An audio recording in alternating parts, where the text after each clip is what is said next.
have invocation tonight from First United Methodist. Would you join me in prayer?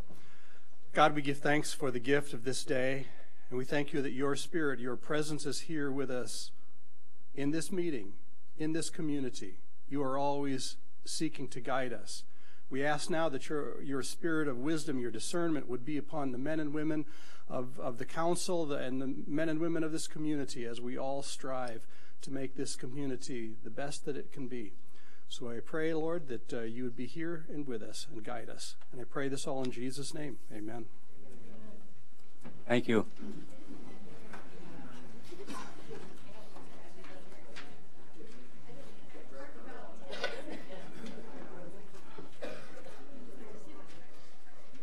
Roll call. Olson. Here. Rice. Here. Dosher. McCardle. Here. Barrington. Here. Allen. Here. Charks. Smith. Here. Approval of the consent agenda. Items appearing on the consent agenda may be removed by city council members for discussion at the beginning of the formal agenda items.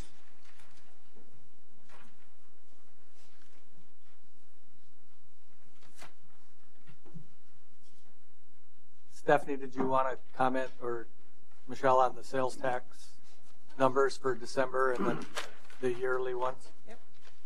Okay. First and second penny sales tax is up 0.02% over the same period last year. So from 2017 over 2016. But of course that is still below the budgeted amount we did have. We're short about $234,000. And Stephanie might have some other things to say with that. So I'm trying to pull this up, and for some reason it's not letting me. Hold on one second.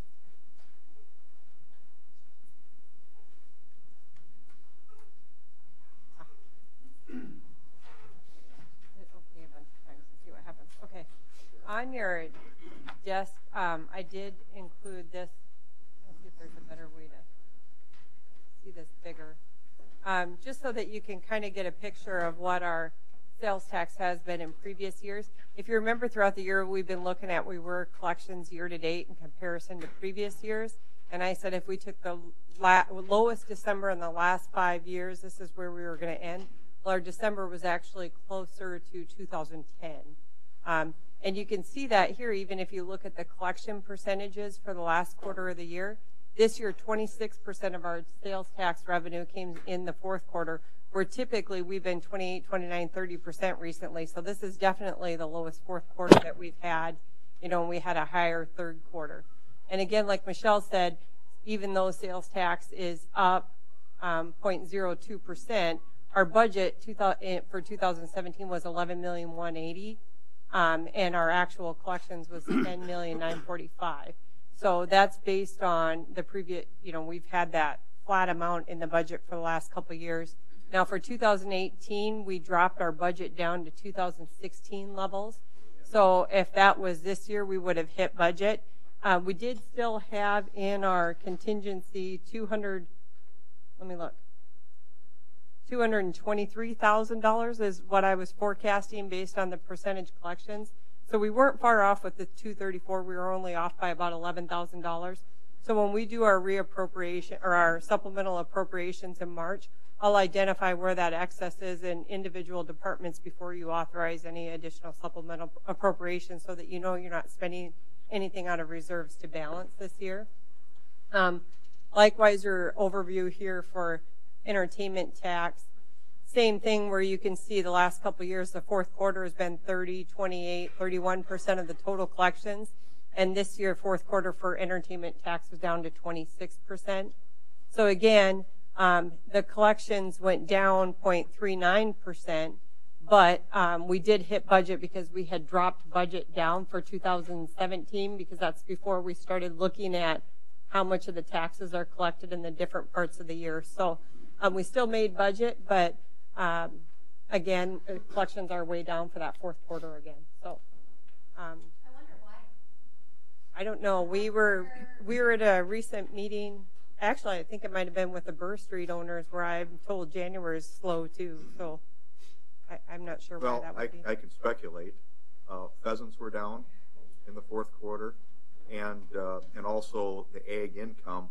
Instead of going out and trying to do some tax planning and spending some money in the fourth quarter, they probably did not have to do that this year. I don't know, Danny, if you've been hearing anything. Well, what I've been hearing for the year 2018, it's not going to get any better. It's probably going to get worse. It's going to be tight budgets for them. You can't make a lot of money on $3 corn. You got to have record yield after record yield, and we've had a lot of those in the past, and we hope we get it again. But we're in, all I say is don't spend the money before we got it. Yep. And again, like I said, the good thing is for 2018, we did drop budget back down to the 2016 levels, which we would have budget this year. We're still going to continue to do like we did last year, where we're looking at where we are percentage year to date. And if you remember, this year we started with like $350,000 earmarked in contingency and dropped that down as we went through the year, and we knew how collections were coming in.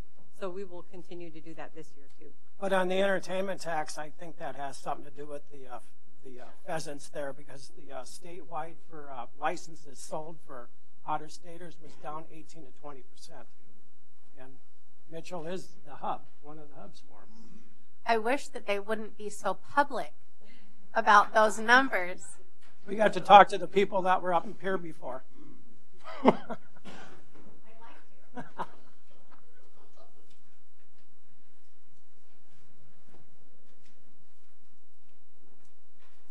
Move approval of the consent agenda.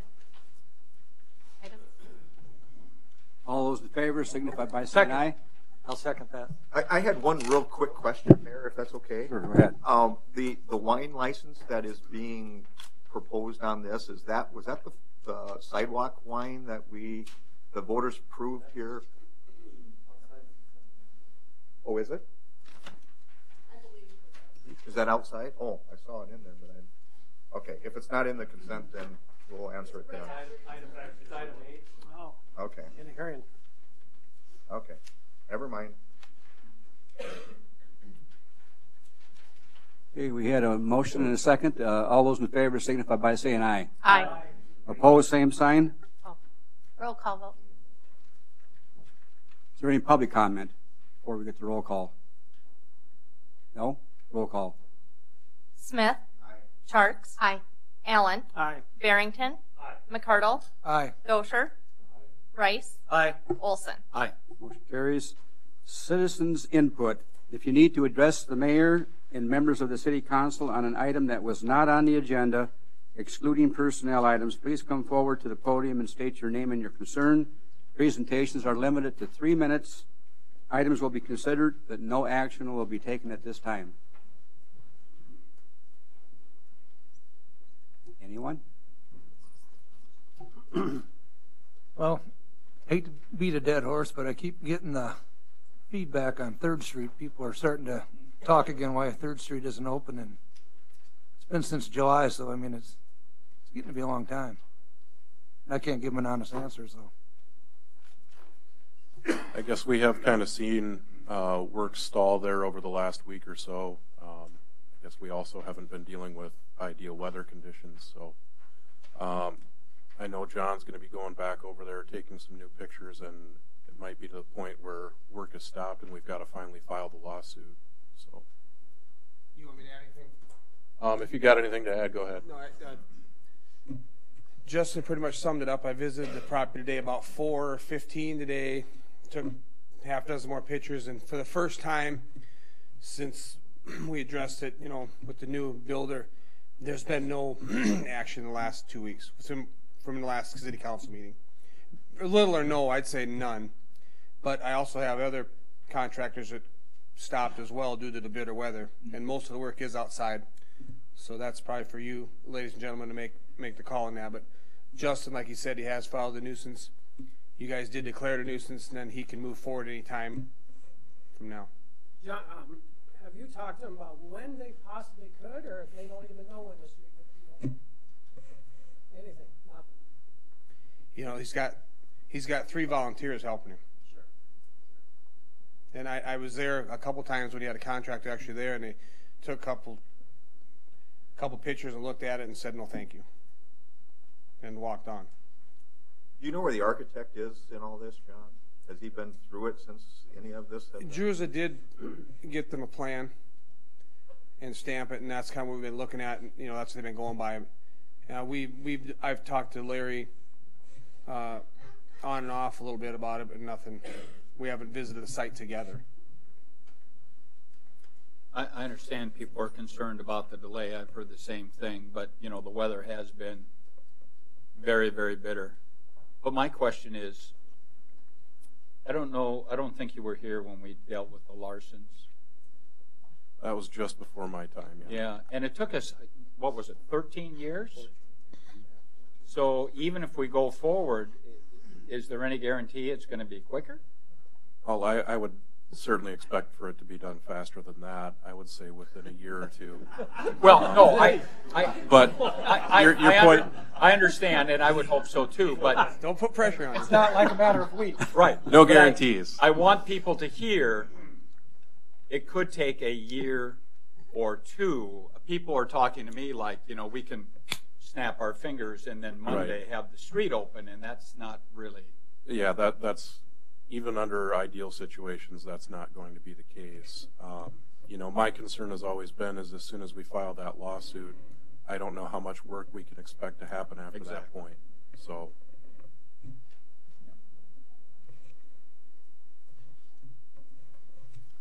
Anyone else want to come to the podium, address the council? I've got a couple items then, Mayor, if no one else.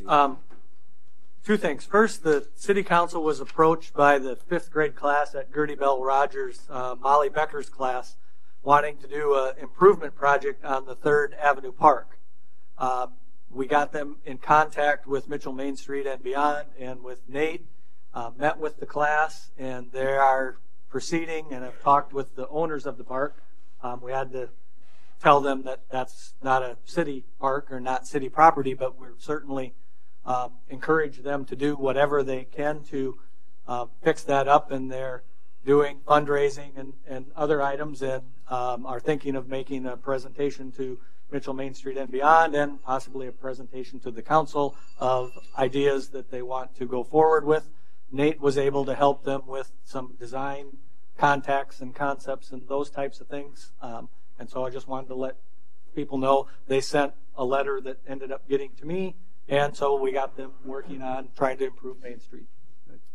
The second item I want to bring up, I'm on the Library Board of Trustees, and unfortunately we didn't meet last week, so the report didn't get in the packet, but we've finalized the 2017 year and set some records in a couple different areas for the library. We had the highest circulation that we've ever had at over 141,000 items checked out for the year.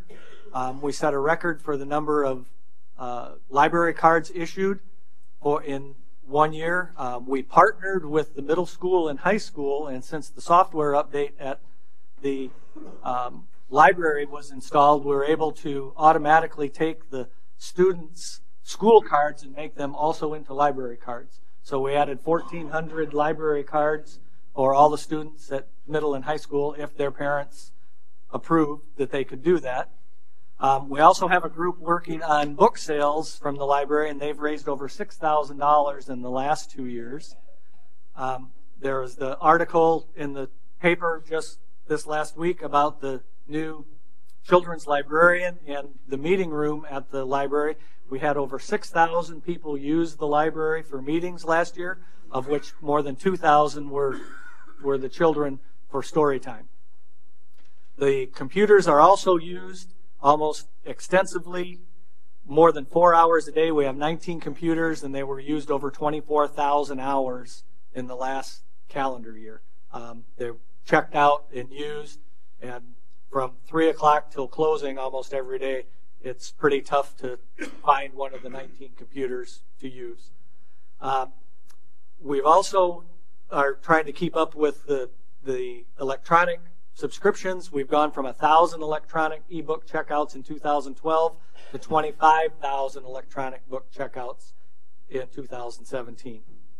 So we've done all that, and at the same time, our electrical use for 2017 compared to the 3-year average of the three previous years was down 12% in kilowatt hours used, and the therms down in heat were, compared to the last 3 years, was down 4%, and all those are based on the upgrade, the remodeling that we did. We added 6,000 square feet and still are using less kilowatt energy. Unfortunately, with the rate increases, our dollars only went down 1%. So at least it didn't go up. So from a budget standpoint, we should at least be able to hold even at least for another year. So I just wanted to update people with that.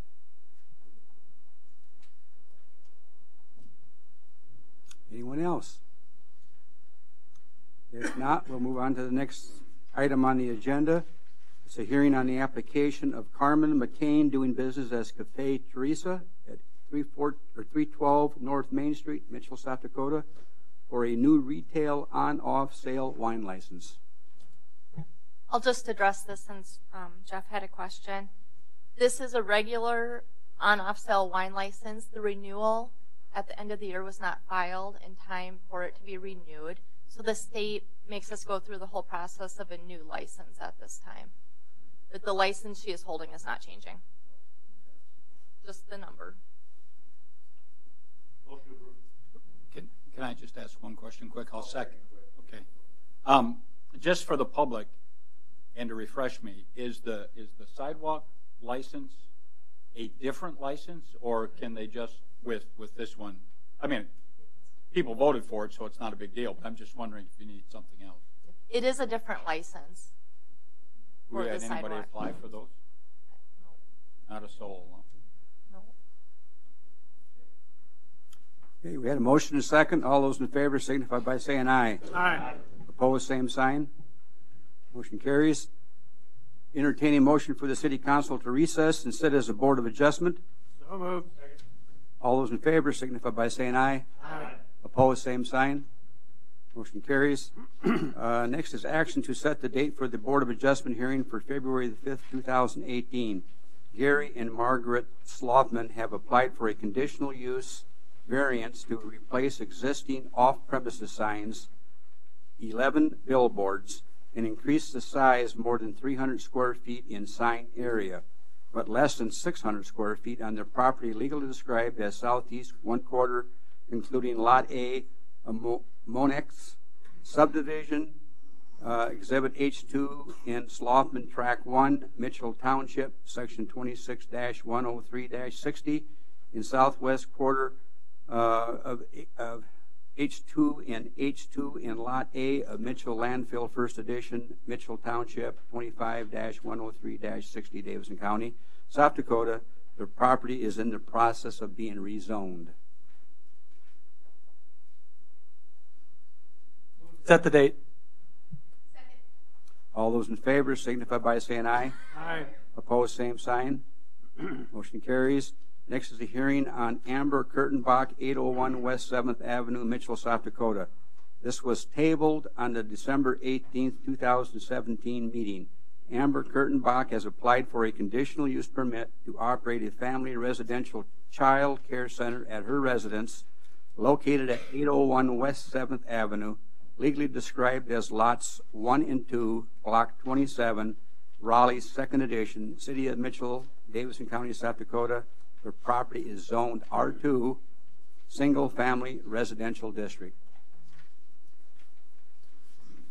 I'm going to present for Neil tonight. The commission held a hearing on this last Monday. They did pass it 3-1 with one member abstaining, with two requirements or two conditions. The permit is not transferable, and if the business ceases for a period of 6 months or longer, a new permit would be required.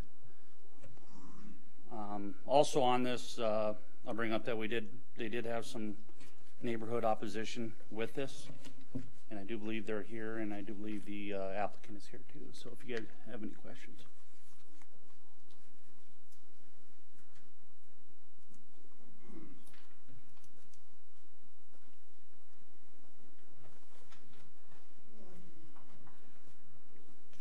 I live right next door to the Kirk. Pardon? Will you introduce yourself? Dick Gersnecker, and I live right next door to the Kirkenbachs.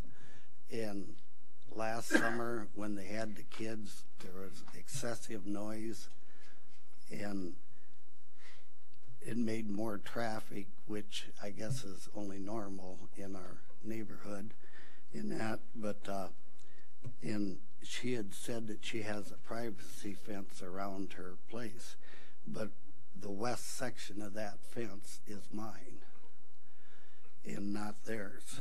And Can you talk right into the microphone? Because I'm afraid that there are people that are... Okay. The west side of the privacy fence belongs to me and my wife, and not them. And they have dog. I know one dog that always is jumping up against our fence in that, and we don't care for that. And I guess the only other thing that I would ask you guys to do before you vote on it is ask yourself if you had somebody going right in your backyard, more or less, if you would want it, and we don't. And that, because across the street or someplace else, it probably wouldn't bother me. But their yard's here and my yard's right here, and we don't care for it. Can you describe the noise that you are you're concerned about? It's when you get a bunch of kids in the backyard, young kids, that's noise. And I mean, that's normal for kids. And that, but it's my favorite sound in the world. Except when you're tired and don't like to listen to it. And that. So I guess that's all I've got to say.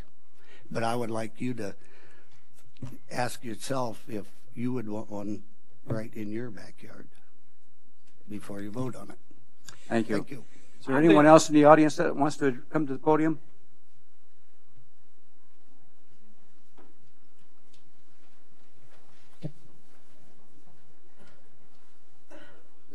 I'm Brian Barons. My daughter goes to Amber's Brian, daycare. what was your last name? Barons. My daughter goes to the daycare. And the only thing I don't want you guys to consider is, yes, kids can be noisy. There's a dog. That's part of living in a neighborhood. That's part of life. There's no noise ordinance I'm aware of during the middle of the day. I just don't see it's feelings versus rules here. That's all I'd like to say. Thank you, Brian. Next. I'm Stephanie Killian. I actually live at 820 West 7th, and you know, there's lots of kids in the neighborhood, but with her daycare, which I've also been over to, that the fenced-in yard is with all the kids are in the backyard. There's nobody in the front yard, and you know, I have kids that like to play outside too, and so I guess I don't really see a problem with it. So.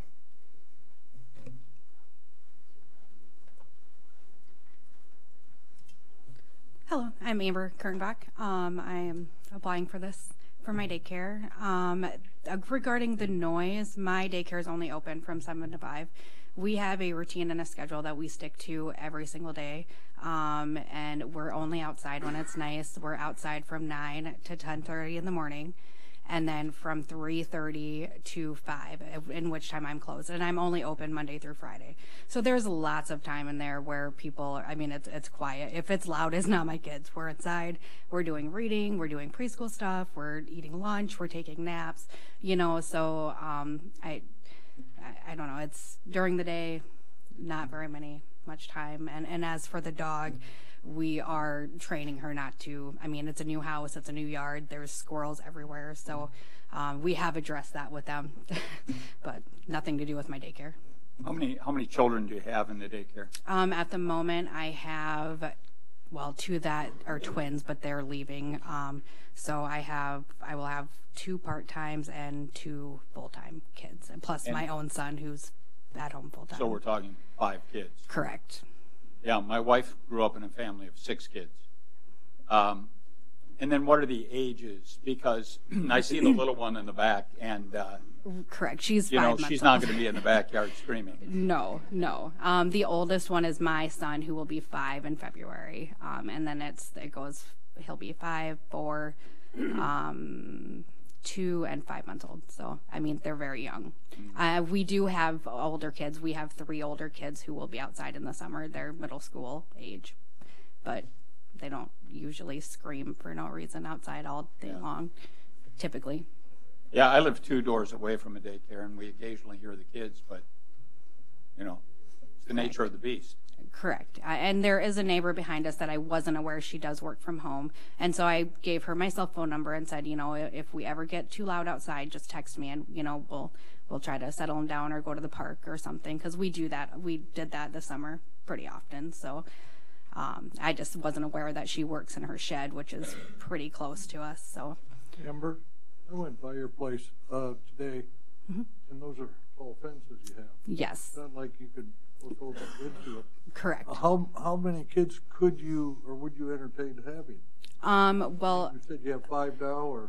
Correct. I plan to have probably 10 over the summer, but that's really where I'm maxing out. I don't want to have a lot of kids because I like to do a lot of one-on-one with each one. So I mean, it's not like there's going to be 30 kids there by any means. And the extra kids in the summer because they're out of school and the parents are working. Correct. And some of those are my own. And like I said, they're at middle school age, so they'll be helping with the little ones. But I think I'll have 2 that are not mine for the summer. Amber, when you made this application, did you attempt to go around the neighborhood and visit? We did, my husband and I. There was quite a few that did disapprove of this, and I was wondering, is that before you visited with them or after? And I guess they can speak for themselves too, but I was just wondering what the comments were. Yep, my husband and I went around on a Saturday, and we talked to almost all of them. I think there was a few of them that weren't home or didn't want to talk, but they blatantly told us the only reason they said no was because my neighbor next door asked them to. So, except for the one right behind us who said she works from home, and we settled that ourselves by me giving her my phone number, and I just said, if we get too loud, let me know. But so there was 22. I was the liaison on the planning commission a week ago, and there was 22 residents got letters. Yep. 9 of them come back against. She talked to one, so it was at that time. Then it was 8. Yep. 8 of them against it, and 13 for it, and that's one of the reasons too why the commission voted that way too. It was a majority. Yeah. Yeah. Well, as a person who has a degree in early childhood education, I just want you to know that I appreciate the service that you're doing, and I understand that if you're going to take care of small children, that being outside and playing is a very important part of it. And to tell you that you can't operate a daycare because the kids are making noise, I think it's just a travesty. Right. So anyway, so I appreciate the question that Mr. Gerstnecker asked. What I wanted in my backyard, actually, the house next door to us was just purchased by, or is now inhabited by a family who has 8 children. And when they moved in, I was like, yes, yes, yes, this is the greatest day ever. So I would love it if there was a daycare next to me, because I don't think there's a better sound in the world than happy children playing. So you have my support. Thank you. Any other questions for me? Thank you, Amber. I think there's one other gentleman waiting to be heard. Wait. I'm just going to quickly to go on what Dan said too, that the other 12 that didn't respond, it's right on there. It states that that's considered a yes vote, so for approval. So, gentleman standing there, are you waiting to be heard? Thank you. Yes, my name's Randy Shank, and I live at 812 West 7th. My main concern is 7th Street is a through street. There's a lot of traffic on that street. Dean, his trucks constantly run up and down that street. All the police and Well, you see them all the time going down there, but that's the way they get back to their shop. And there's just a lot of traffic. And I heard about 15 years ago, I heard a little girl get hit on that very corner. And I don't ever want to hear that again. If they're going to have to let the people, children or kids out in front of the house, because there's no sidewalk on the side. So if it's muddy, they're not going to walk through the mud. The sidewalks have never been put in there.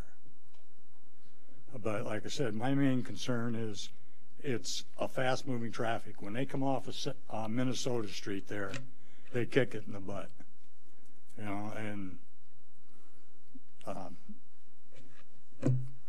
I guess I just don't ever want to hear it again. And I've heard it. The one lady that spoke before Amber, her kids have been out in the street. I've heard screeching tires. I've heard yelling. Like I said, my main thing is that some kid doesn't get hurt crossing the street, because they do go back and forth across the street from the corner house to the middle house. Thank you. I guess that's all I said. Anyone else? You know, I guess philosophically, for me, what is the difference between Mrs. Kurtenbach taking care of 5 children, or I had a neighbor a couple years ago who had 5 children? I mean, are we going to legislate you can only have so many kids? And I understand the concern about traffic, but are we going to say, okay, on the emergency routes, 5th, 7th, and 1st, if you have children, you can't live there? So I'm going to move to approve the application. Second. One thing I wanted to comment on, though, Mayor, is the fact that we very rarely have this amount of disapprovals. And that's exactly what this process is about, is people coming in and giving their ability to say I'm either for it or against it. And let's face it, the majority of the daycares in Mitchell are in residential areas. But it comes down to the rights of other neighbors saying that should it be next to me. And, you know, I understand what everybody is saying here and going around and visiting. But generally, we do not see this many disapprovals in place. And I was kind of wondering, Danny, if the Planning Commission talked at all about the possibility of maybe letting this run a year and then revisiting it. They didn't put any conditions. They didn't put in that. I know that was not a condition. The other was 2 conditions, obviously, but not. Not to revise. Right, and it sounds like since then the applicant has been able to go around and visit with more people, but we don't know if in fact they changed their mind from being approval or disapproval. Keep in mind, this is not a business that you can automatically have in this area. It is conditional, and that's why we're having this hearing. And I don't know if I'm quite there yet, but I feel a little more comfortable if we at least gave them a year and say how things went after a year, and you know, the numbers, you know, we're looking at possibly going in and getting state approval, which I think is fantastic. But at least it gives people an outlet or an opportunity. But I don't know if I'm the only one or not. And I know Mel's got a motion out there and it's seconded, so I just wanted to throw that out. You know, I'm trying to find a delicate way to say this. I don't know that the people who are against this will change their mind in a year. I don't know that they will change their minds. I will just leave it at that. I think that, you know, I just don't think they'll change their minds. So I don't know that there's a purpose that would be served by waiting a year. I think that Mrs. Kurtenbach is providing an outstanding service. Obviously it's something that's needed, because I feel like we are passing these conditional use permits on a every meeting we have someone coming up and they're always full and there's always a need for more people. And I think someone who's providing a quality daycare experience is very valuable. And I don't see any reason for us to tell her that she can't run a daycare for these children and provide this service. So I would be against adding that, but that's me. And I just wanted to clarify, I think it was your motion, correct? Yeah, with Mel? the condition. With the 2 conditions recommended by the Planning Commission.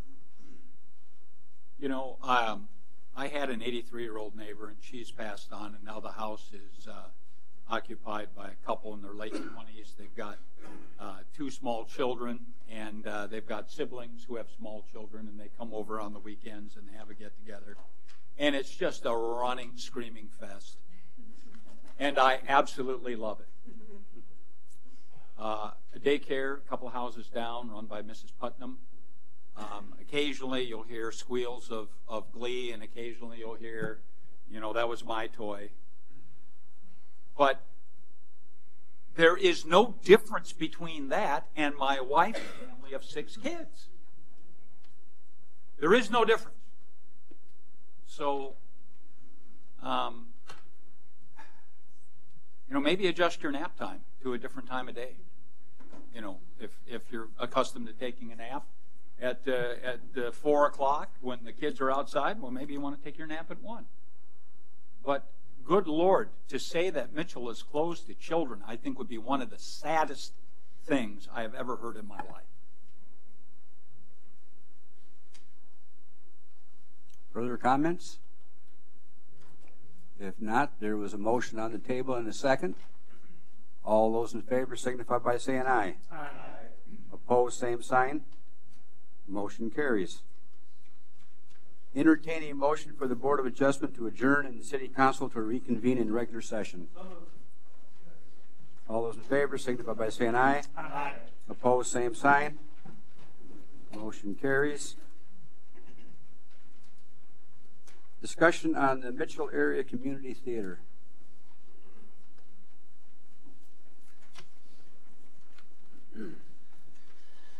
Hello, ladies and gentlemen. My name is Tim Goldhammer. I'm the current board president for the community theater here in town, right across the street here. I realize at this time no action is going to be taken, but we're facing some issues with the building, and so this last summer we had an issue with one of the panels coming off of the building, and so we made arrangements and had that building repaired. And in that process, a discussion was brought up on whether, legally speaking, we owned the building or if it belonged to the city, and if so, if we're within our legal means to repair a facility that was not ours. And then through that discussion and working with the city, it was brought to our attention that there is a contingency deed that is available, I think, as a part of the attachments there. And so we were hoping to either get that deed moved to a deed that would be a remittance deed, where our first right of refusal, instead of the current contingencies, and then clarify some of the language in that where it says that we're not able to lease or have outside entities use the space as well, because in looking at that, we do some things with different organizations in town, like the Parks and Rec Department, come in and use the space as a part of it. So we were concerned with some of the legal definitions in there when we consulted lawyers, and so that was their suggestion, is that we request that at some point the city deed us over with the first right of refusal instead of the contingency deed currently in place from 10 years ago. I guess I'll kind of go over my and the mayor's and Stephanie's conversation that we had with the community theater and their attorney several weeks ago at this point. They brought these concerns to us primarily due to some roof repairs that are going to be needed here in the near future. I'm sure there were other reasons too, but that was kind of the crux of our decision. One of the reasons that they were concerned about that was their inability to go out and borrow against the building. initially they weren't really sure what the property relationship was. They tried to say that it was a lease, more of a lease situation, and I think that we were able to work through that, and without boring everybody to death, I'll let you know that what they have is called a fee simple determinable interest in it, and what we have as the city is a future interest called a possibility of reverter. And basically what that means is right now they own the building, and they own the building until they stop using it for their community theater purposes. Actually, what the deed says specifically is if grantee does not comply with any of the covenants and agreements herein set forth, then title shall automatically revert to grantor, herein its heirs, successors, and assigns, which is the city. So basically the property comes back to us once they stop using it. And I have to imagine that when this was done back in 2005, that there was a reason that they structured it this way instead of doing it as a lease for, say, $1 a year or something along those lines. And I have to believe that that reason is because it was intended for the theater to be basically the owners of it and be responsible for it, because they weren't going to be paying any kind of ongoing rent or anything like that to the city. Really, the city was saying, it's your building, but if you ever stop operating, we get it back. That was basically the most basic way I could say what type of a grant that was to the theater back at that time. So in my view, the city doesn't have any obligation to support any of the ongoing maintenance issues over there. I don't think it's in the city's best interest to change the legal rights or the terms, whatever you want to call it. I think the legal property rights that they have in place at this time are what it should be to protect the city's future interests. One of the alternatives that we talked about, because there was a concern about them not being able to obtain financing for operations, was if they needed to come back, and since they can't borrow against the building, possibly the city would be able to do some kind of financing situation where we could offer better terms than a bank could anyway. Because really, we've got an interest in seeing that the building is maintained, because if they ever stop using it, it still comes back to us. So whatever we end up getting back, we still want it to be in good condition. So I think we understood that they're kind of in a difficult spot. I mean, I'm sure they run a very tight budget over there and might not be able to afford a $20,000 roof repair at the drop of a hat. But at the same time, if the city is able to offer them that financing solution, then whether they can borrow against the building or not, doesn't really make a huge difference. So there's really no need to change, those property labels. Trying to think back, and I think those were the main points of discussion. There was some talk of whether to do a temporary roof fix or to proceed with a full replacement, and I think we recommended that they do the temporary replacement, and then once that reaches its the end of its useful life, to go ahead with the full replacement at that time. So it would probably be another 3 to 5 years down the road where we'd have to come up with that larger financing arrangement. I think that the temporary expense was about $2,500 to just do that smaller upfront repair. But really, I think what it comes down to is the city needs to maintain that future property interest and really shouldn't be taking on the responsibility for taking on those ongoing maintenance items over there. And that's one of the reasons why they've had the building for this long without paying any rent.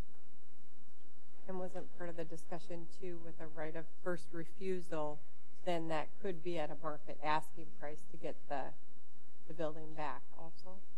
That could be, but it depends on how you structure that right of first refusal. In the last 12 years, have there been any maintenance issues on that building? We've had periodic maintenance building issues, from anywhere from a bathroom stall not working and having to repair that to, like I said, this last summer on the facing that is facing the city of Mitchell City Hall. We had to replace the foundation in that and add new studs that cost us close to $7,000 to $10,000. What you paid for all the maintenance? All of that ourselves, yes. And the reason that we are coming here is not necessarily in talking with the mayor, and we realize that the financial responsibility for maintenance is up to us. We just want to make it more, the terms of the agreement for the deed more favorable, and we would even be okay with a dollar buyback option for the city as something that we could do as far as the terms go if we were to do something along those lines. We're not asking for a full market value or something along those lines. We just want to be able to make sure that the building is maintained in our possession if we're going to begin taking on anywhere from $20,000 to $100,000 repairs onto the facility. And further, we are in the process of working on bids to get the roof repaired. Unfortunately, it has frozen over at this point, so once it thaws, we will begin the process of getting those the roof repaired in the short term, as he has stated, and that's looking anywhere from $3,000 to $6,000 again. So. What are the problems with the roof? It's reached its lifespan, and it needs to be maintained and fixed. So. What is the building? Is that building 20 years old? Plus, I believe, yes. 90. So. 2? Yeah. I think it's closer to 30 years old. That's a rubber roof. 28 years old. They've only lasted here in the city from 15 to 25 years, so they're about new. I mean, yeah, and I understand it, but I'm on page 191, and I'm looking at item 6 in the current agreement, and it clearly states, and I'm glad you said that all costs in the event of damage to include but not limited to repair, cleanup, and demolition shall be at the expense of ACT, and ACT signed that. So, what's changed that now you come in, and I can understand. So I don't really want to change this, but is there something the city can do so that either you can borrow against it or whatever, but the repair responsibilities of the building were yours from 2004 on. Yeah, absolutely. And so now that it gets old, you don't want to do that anymore? Or I'm not disagreeing with what you're saying at all. And in fact, we have made those maintenance repairs and have not, in the last 10 years, to my knowledge, come to the council. And but under what pretense would you come to the council to ask for that? That's because this repair is so big? No, what we're asking for is just the deed, so we can, and I understand that. But if the deed wasn't given in 2004, what changed that it should be given now? I would say that the only thing that has changed, in my opinion, is that we have shown that we have taken care of the facility over the last 10 years, and we are making plans to do that and continue to do that. And so we were hopeful that that would be something that would be considered as a part of this discussion. I have a question for you. I just am wondering, let's say hypothetically speaking, and this may be the way it goes, we say, I'm sorry, there's nothing we can do to help you. Is that going to put you in a position that causes you to vacate the premises or to hold? I mean, I'm just wondering how dire are the circumstances that we're dealing with? Absolutely. That's a very fair question. I would say that in the last 7 years, if you look at the financials of the community theater, there was some rough years where we had, sales were down. We didn't have the ticket memberships. We had some shows that just flopped for this reason or that reason. And so we're not in the greatest financial position. I think that, as stated, it comes down to budgetary. We would have to be more strict with what we did with our budget and start looking at how we could constrict and pull back, and that's not something that we want to do with our theater program. And so then it becomes looking at, well, maybe we have to raise ticket pricing and those kinds of things, and then it becomes a strain on the community again, but that would be what we would have to do, I think. I don't mean to try and pretend like I'm in a position to teach you about how to do business, because that's not my intention. But, you know, there is another alternative, and that is to find other sources of income and to really get out there and build your membership or do other things that are going to raise revenues there. And I don't know if you have some ideas for that, but, you know, certainly it's not like your only option is to cut expenses, because some things like these expenses are going to just happen whether you intend for them to or not. So do you have any other ways to raise your revenue sources? I mean, we've begun doing some of those things by adding additional shows of things outside of our normal season, including things like Tonic Sulfa. We do the Haig Brothers and different fundraising events throughout the year where we have tickets available to do different activities and different things like that. We are looking at doing a 30-year. This coming year will be our 30th year as a community theater in Mitchell, and doing a capital campaign drive with that. And so it's not like we are coming to the city and saying that we're completely broke and about to shut our doors by any means.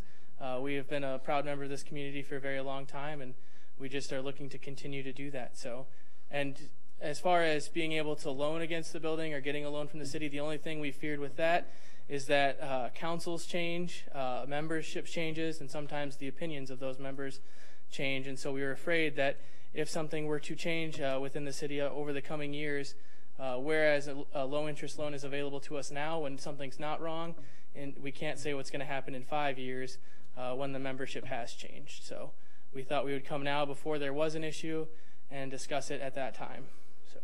And I just wanted to reiterate that during the discussions, you know, it was never our intention that we're not working with the theater. That's why we proposed, what they came to us was the concern about trying to finance the roof, which is why we proposed the no to very low interest loan that they could stretch over a longer period of time so that they could afford to make that investment.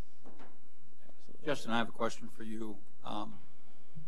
Under the terms of our agreement, we get the building back if they cease to operate. Now, what does that mean? I mean, if they were to do some shows at the Performing Arts Center and some shows at Wesleyan's new theater and some of them street theater, you know, out on the street there and Corn Palace Week or whatever, does that count as ceasing operation, or do they have to cease to be an organization and, you know, board up the windows? And I'm going to see if I can find the exact language for you.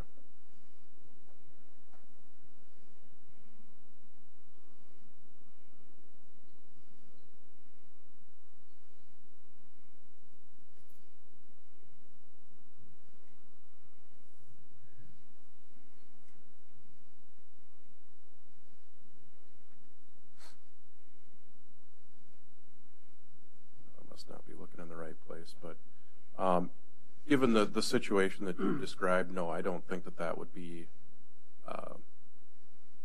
a cessation of their activities. I think that it needs to be something like them going under as an organization, or them stopping any of those activities there. I think that the use that they've been granted under that deed are fairly broad. So it's going to depend on the facts, and there's not really any way to tell in advance with 100% certainty. But I think even then, you're still going to have those same kinds of issues with trying to exercise a right of first refusal.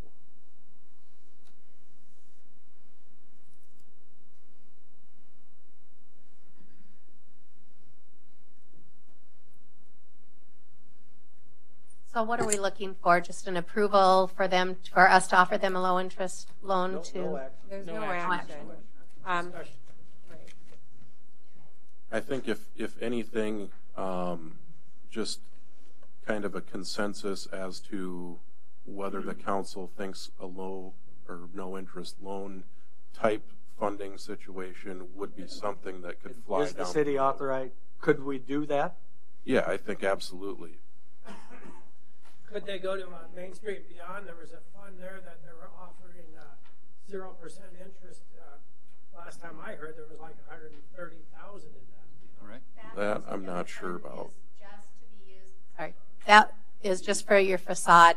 That's not to be used for roof repairs or interior repairs. It was just for facade. I just want to say that I think that what ACT does is a valuable asset to our community. I think we're constantly talking about things that improve the quality of life. And I'll tell you, the productions that come out of ACT are one of those things, in my opinion.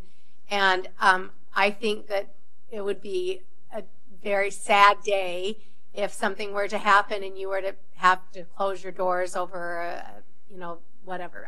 I want to see us supporting you. I think, once again, I think that you guys do a great job. I'm a huge fan, and so I offer my support for us to give you a low-interest loan and hope that you guys can make this work. Thank you. And I think it's really good discussion, and I had no idea exactly what was going to be proposed here tonight, but I think Justin explained it very well, is the fact that at some point the city could end up with this building, and that's what makes the difference between this building and any other nonprofit that's up and down Main Street or wherever. So I think it's worth at least some consideration that if we end up with the building, we want to make sure it's in good repair, and the first thing that goes is the roof. You know what happens after that. Well, and I guess we should maybe clarify that when we made this proposal back to to the community theater, at this time they weren't interested in that. They wanted to still proceed with that change in the deed, which is why we're here today. So if we're not hearing direction from council that you're wanting to investigate that changing of the, I can't remember what the official terminology is. Yeah, changing the property rights. We can continue to explore a financing package or something like that with the community theater and report back to you at a future date. I would like to see that, but I would like to see it with the full amount of the roof being repaired, not a Band-Aid on it. Well, and I guess my 2 cents would be, I wouldn't be opposed to the loan for a stopgap, but I'd like to see a capital campaign. How much are you trying to raise? And, We're still working on those numbers. Part of it is, the shows you pick. Now, this season, holy mackerel, you got to beat them off with a stick because you've got, popular shows. And so part of this, you guys control. When you had the show with a lot of swearing, you didn't get a lot of people. Absolutely. I don't disagree with you at all. So, and that's something that we have made strides to do as well. When we looked at our budget over the last 5 to 10 years and said, where did our money go? That was something that we indicated we have a full spreadsheet that we look at for what shows had attendance and which ones didn't, and content over character every day of the week gets you people in the seats. Children's shows and things that grandmothers can come watch their grandkids in, and also name recognition, Disney productions. And the unfortunate thing with some of those things is that the shows that most people have heard of also have a high rights. Disney productions generally cost 6 to 7 times what a no-name show that has theatrical value that someone that's not in the theater community might not have heard of. So, well, adding to that, even show like Sound of Music came out in 64 or 65, and you still pay a hefty price for that. Absolutely.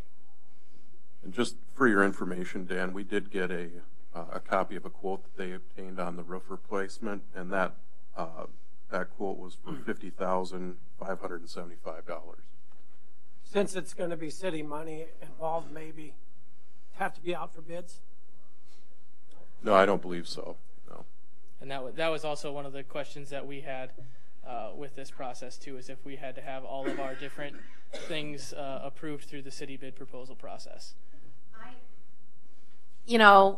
You might want to talk to Mr. Allen here after the meeting, because he's got a way of talking to people, and they end up donating. No, I didn't say you should put him in charge of it, but it's not a bad idea. I think I gave you your first campaign in 2005. I know. In fact, I know I did.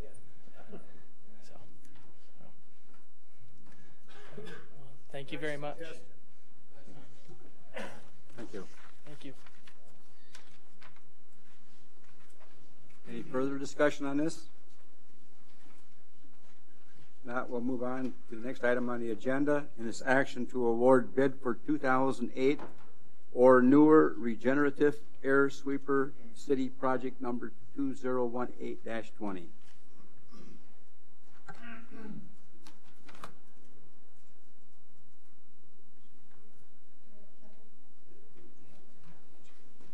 I guess you can see, I don't see if Kevin's back there in the packet. Oh, you were hiding, I didn't see you. Yeah, they had him in the middle. He was sleeping. Yeah. Didn't mean to wake him. There was two bidders. One was environmental equipment and services for $139,750, and the other was sanitation products out of Sioux Falls. They were $164,080. We actually had a budget of about $275,000. And our decision was to go, we demoed a bunch of new ones and we demoed a bunch of used machines. With the decision kind of what my guys wanted and what the mechanics kind of felt comfortable with and stuff, we decided we wanted to go with the used machine this year instead of going with the new one. A lot of the new ones were they were over our 275. The ones that were actually under our budget weren't quite what we were looking for as far as having everything. Part of the reason we want to go with a used piece also is this last year or two we've been sticking a lot of money in the two pieces we got. We feel that if we go with a new piece and try to keep the other two in operation, we're going to end up with one piece. So we want to go with the used one, spend about half our money, and try to keep the other two running to give us three pieces. What we don't want to happen is buy a new one and lose both our other pieces. We're just having to spend a lot of money on repairs on the other two. So we're hoping by only spending half our money, if for some odd reason we would happen to lose both our other machines, we would still have money in there to buy another used one. If everything goes like we're planning, we're getting a real good machine here on buying this used one. We keep our other two in operation. You guys will save $135,000 roughly. Do they give you any warranty? And we won't spend it. Is there any warranty or guarantee on Yes, we do have a one? 1-year warranty, and we do have about 1,000 hours of operation under the warranty of this one. How many hours on this machine do you use? How many hours on the old two? There's about 970 hours on this used one that we're looking at, and they're giving us 1 year and 1,000-hour warranty on the used one we're looking at. So these used ones that we have right now, we're at 4,000 plus hours on them, and it's just a lot of wear and tear. The beds are all shelled out of them. One of them has already been rebuilt, transmission. The other one we're having tranny problems already with. So I guess we're hoping to keep both the current ones we have in operation, but we're looking at only spending about half our money on a used one here just to make sure that we can make it through. So you demoed this one, you said? Yes, we demoed about 4 or 5 different machines. We did demo this one. This one actually came out of Deadwood, South Dakota. It was a little too big for their hills and tight turns. So it's actually going to be coming back it's all rebuilt and everything. Yep. It's totally from front bumper to rear bumper. It's all new OEM parts. Any seals or anything like that. Our current ones that we operate, this is a little bit different. Our current ones we operate, they only have the gutter brooms, so we only get we get the gutter in about another 3 or 4 foot. This one we can actually get a full width of the broom. So we can go out. I think it's 12 foot. We can get a full 12-foot width compared to about a 4-foot width. So it's something a little bit different than we're used to, and that's also why we want to kind of go with a used one to start. I'll make a motion to approve environmental equipment services for $139,750. Second. All those in favor signify by saying aye. Aye. Opposed, same sign. Motion carries. Next is action to award bid for cemetery utility dump vehicle number 2018-23 under the National IPA bid award to Midwest Turf and Irrigation. And when you look at that, please note that there are 2 different models that are being proposed from Midwest Turf and Irrigation. And there's also a supplemental information sheet from the traffic division that would like to keep the old unit, which is being offered at an $1,800 trade-in, toward one of these 2 models that the traffic division would like to keep rather than us trading that in. So keep that in mind in your motions.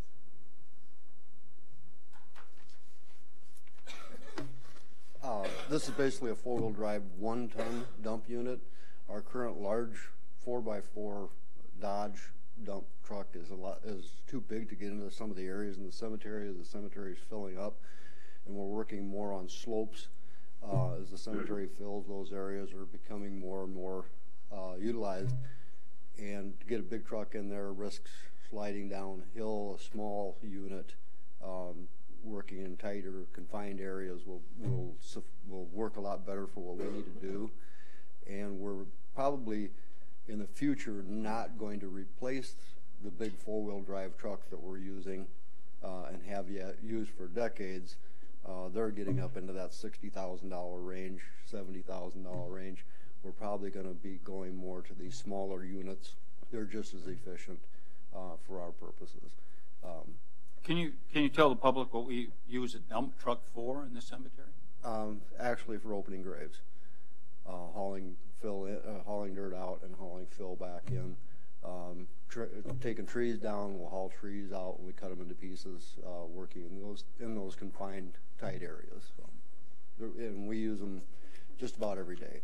We're asking, the current one that we're using is open air. It's a little bit cold this year, so the new one will have doors on it and a heater, which we don't need air conditioning.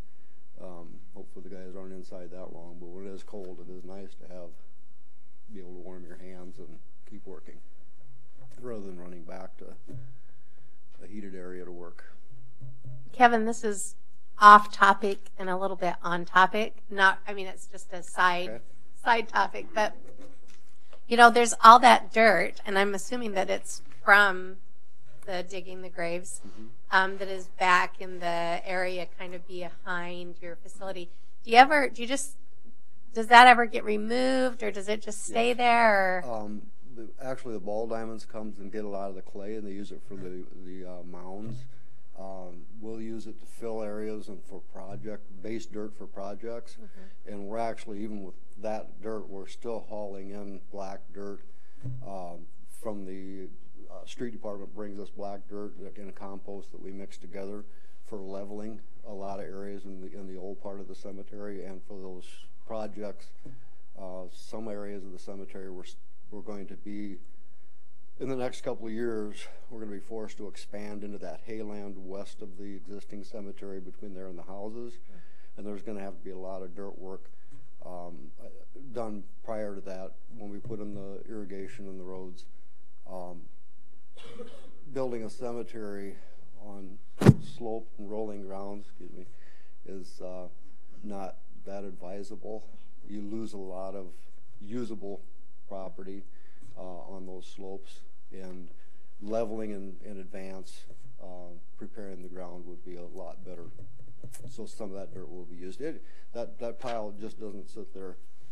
Well, in the interim, my grandsons love to climb on it, but it just was. I guess I don't have any problem with it. The question I have is, how do we make this work with the if we don't take the $1,800, you don't make budget. Right, so that's where I had the supplemental information that what we'd have to do. Right, so how do we, you'd have what to kind of motion do we have to make in order to? I think if you just accepted the bid with the understanding that the $1,800 would have to be earmarked in contingency until you get further in the budget to know his budget might be okay and might not need that contingency transfer anyways.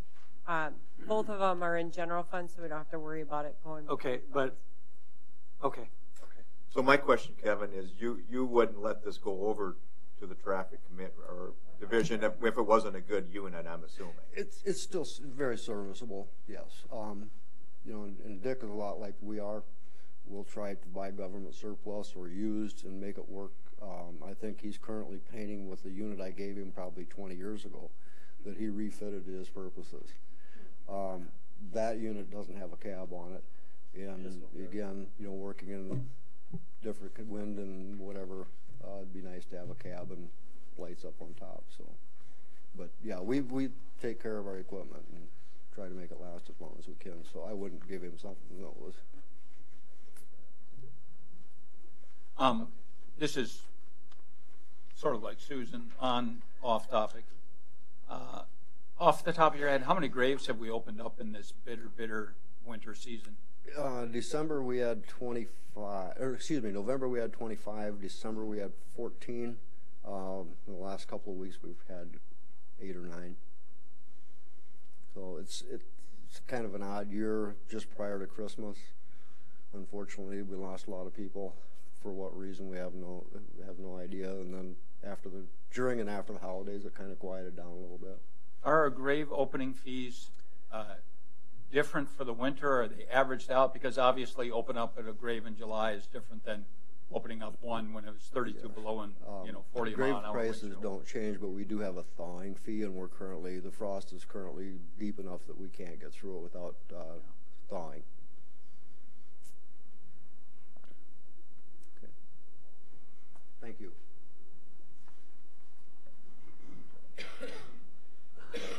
Okay. Well,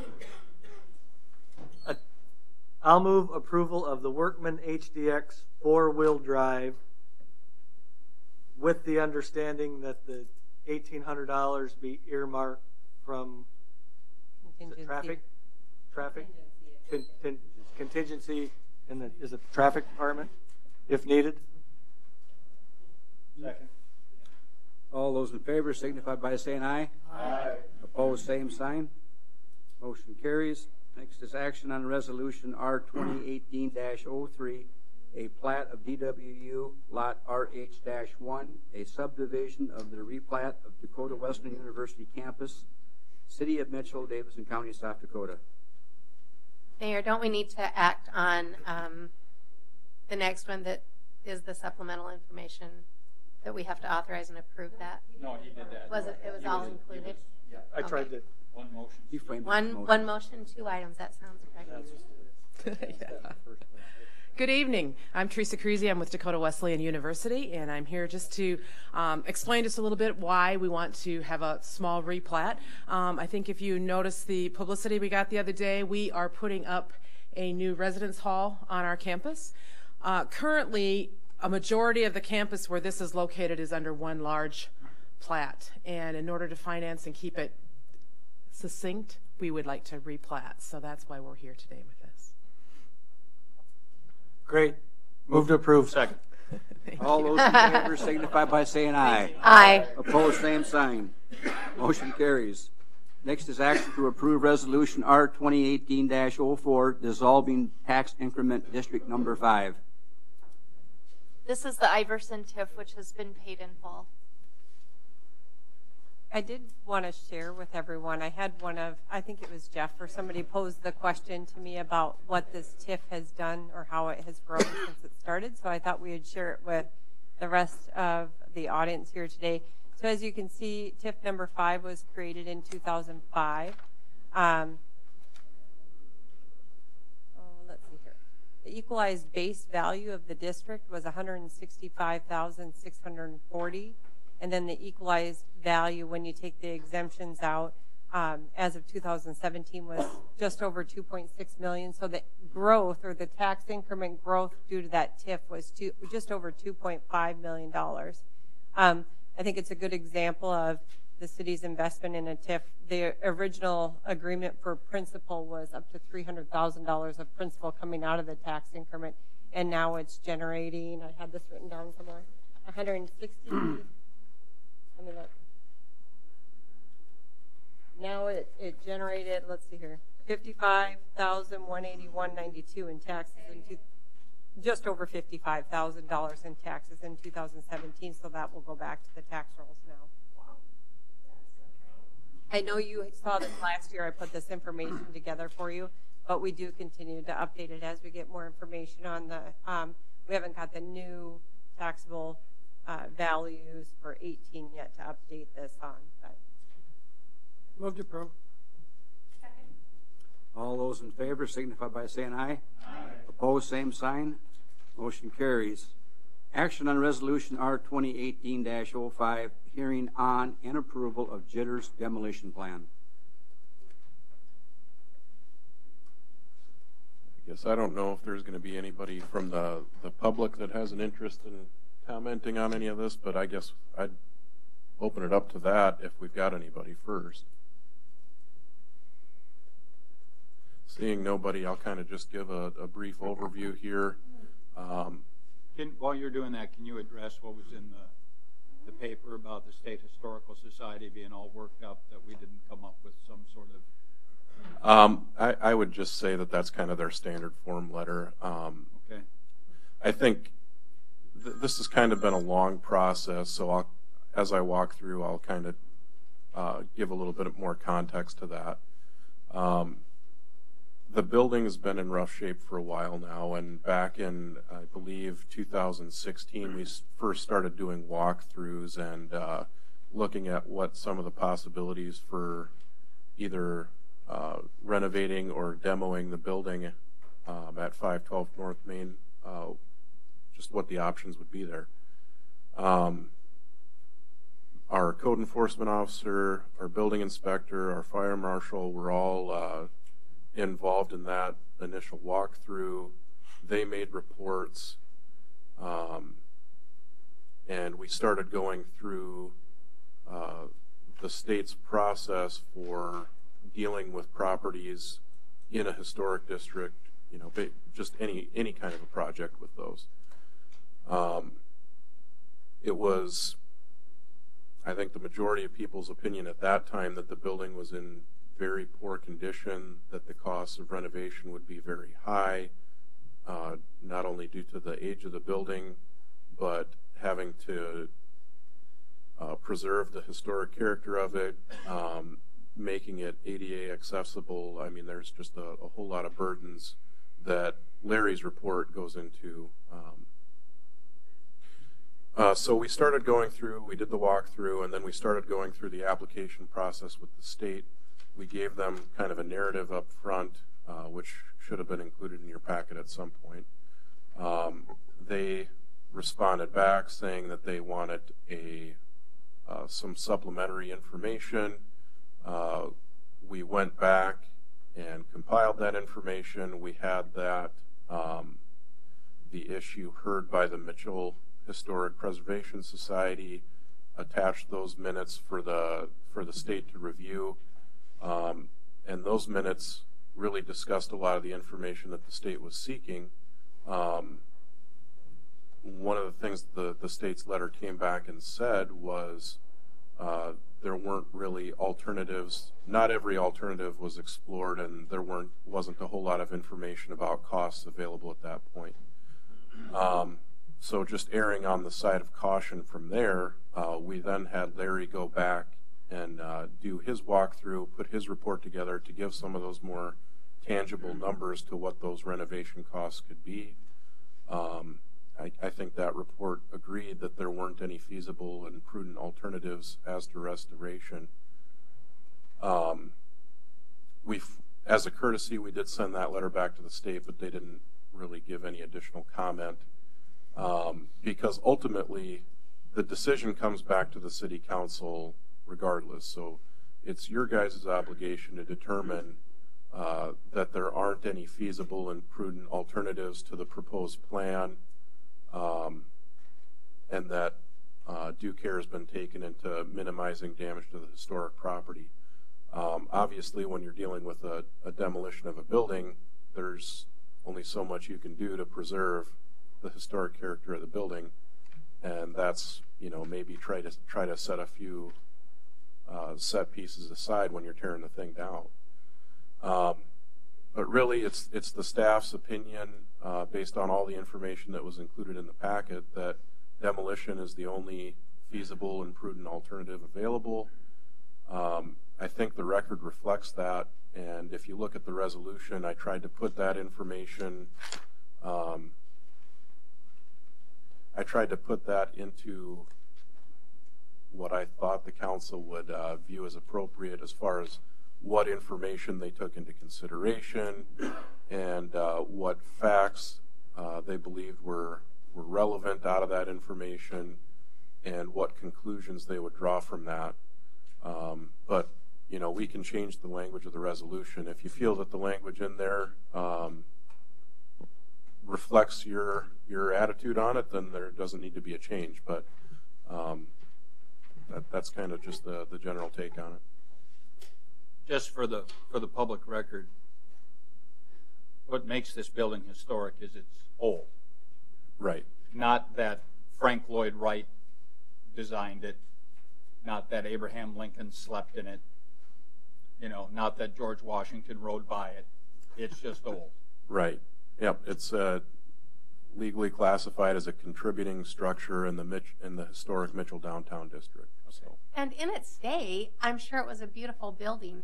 But I was just saying to Jeff, you know, it's unfortunately that we have to jump through so many hoops when you have a building in this kind of a state of disrepair.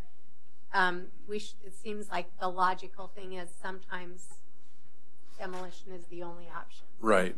You know, and as one of the things that was included in that record is, you know, there are numerous nuisance code violations there. And if it was anybody else's building down there, right, we'd be asking them to take care of it.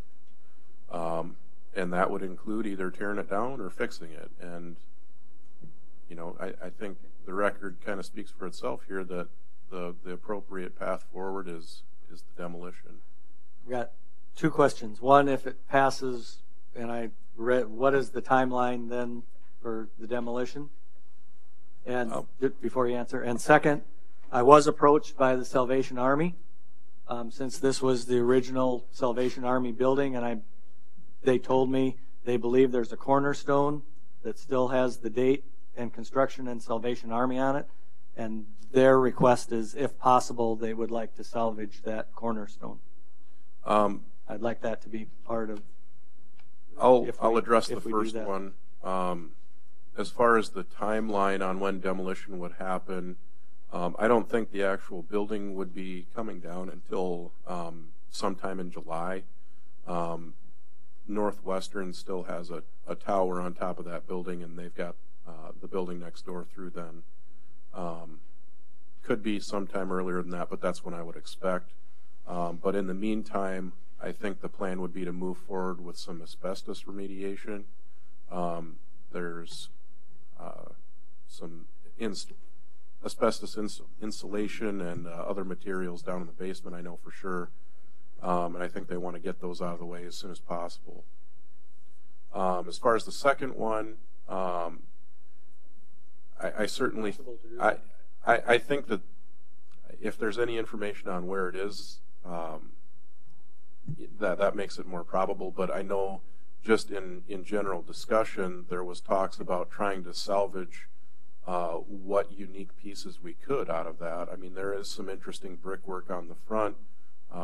You know, there's some older doors in the building that people might want to refurbish or something like that. So there was already talks about trying to salvage anything that we could out of there. And I think if there's any way to find that cornerstone, then I'm sure the crew can make that happen.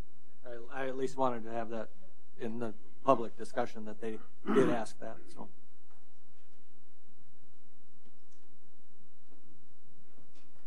With that, I'll move approval of, I lost the resolution, of Resolution 218-05. All those in favor signify by saying aye. Aye. Opposed, same sign. Motion carries.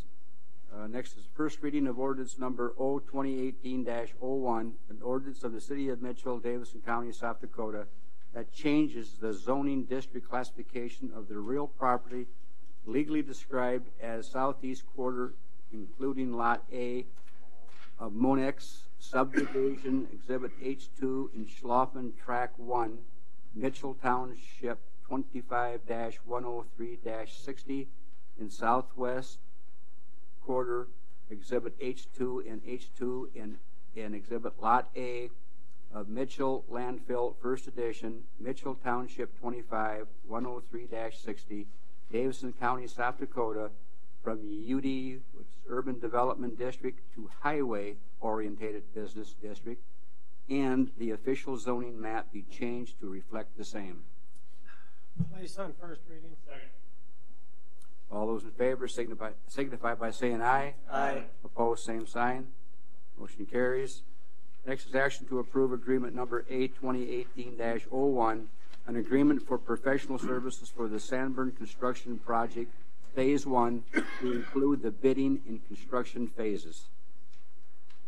Members of the council, included in your packet is the professional services agreement with SPN. Some of those services are already underway for doing the bid documentation. Any of the budget numbers that you've looked at to date have included the service fees as part of that, including when the council had the discussion at the previous meeting about doing that bid alternate. The increased cost of doing the additional design was included in that cost estimate. So therefore, everything in the professional services agreement should be included in what you've already reviewed for budget. That would also include the management of the project during the construction phases, depending on which bid alternate is accepted. If they are doing where they're having to maintain traffic, or if they're doing closure through the whole term of the construction phase, that price will either go up or down depending on if they have to have multiple people overseeing multiple things at once. So we won't know the final until you actually get to which alternate you're choosing. But we do know that we have to get it in place so we can finalize the bidding documents and start the construction phases.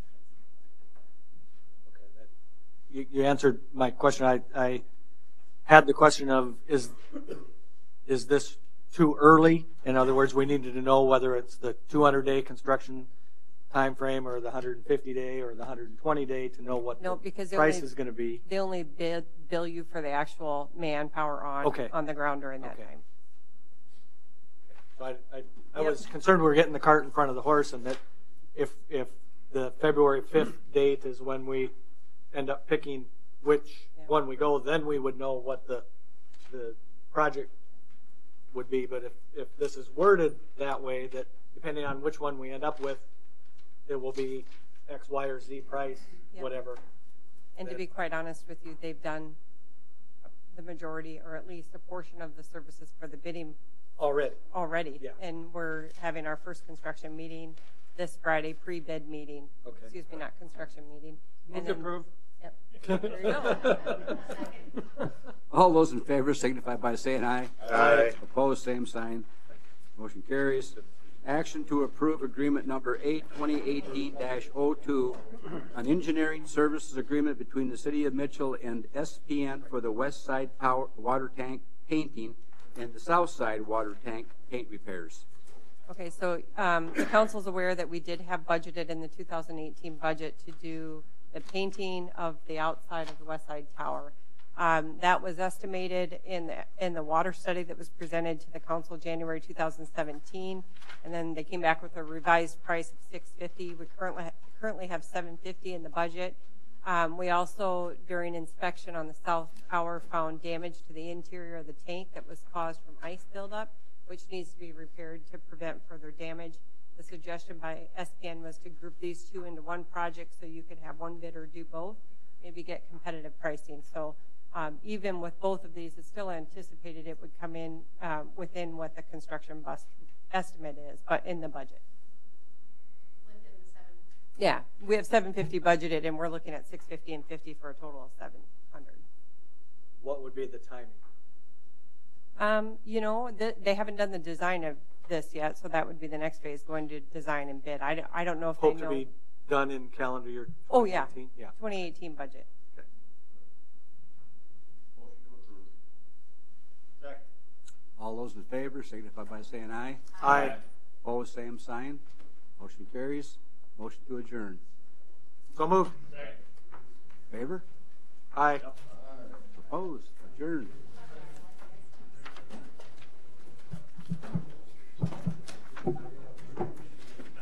Oh.